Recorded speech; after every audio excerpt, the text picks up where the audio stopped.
Le Sénégal est champion d'Afrique. Sadio Mané gagne sa deuxième CAN avec le Sénégal et rentre dans l'histoire. Honnêtement, c'était un très bon match. La première mi-temps, ça jouait très bien. Il y avait du beau jeu. Les deux équipes n'arrivaient pas à prendre le dessus sur l'autre. La deuxième mi-temps, ça a continué à jouer. Après, il y a un moment, il y a eu un but sénégalais qui malheureusement a été refusé. L'arbitre, je pense, dans la précipitation, il a sifflé trop vite. Il était censé avoir but, mais il ne va pas consulter la VAR. Et c'est là où tous les problèmes vont commencer. Parce que quelques minutes après, il y a pénalty pour le Maroc.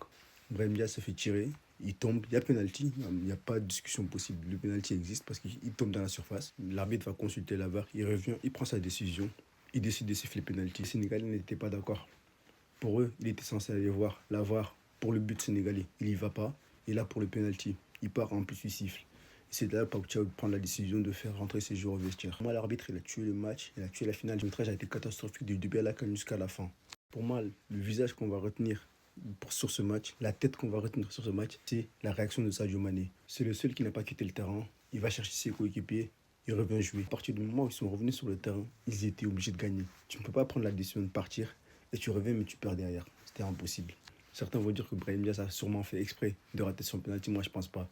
Il voulait s'offrir un beau but, marqué de manière spectaculaire. Il tente la panenka, mais malheureusement, il rate.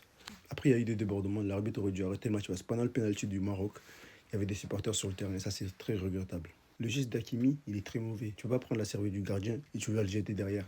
C'est pas très fair play. Dites-vous, le second gardien sénégalais, il a dû s'arrêter de côté des cages pour garder la serviette de Mendy. Et ça, c'est honteux. Et les ramasseurs de balles ont voulu l'arracher la serviette. Quel golasso de Pape Gueye.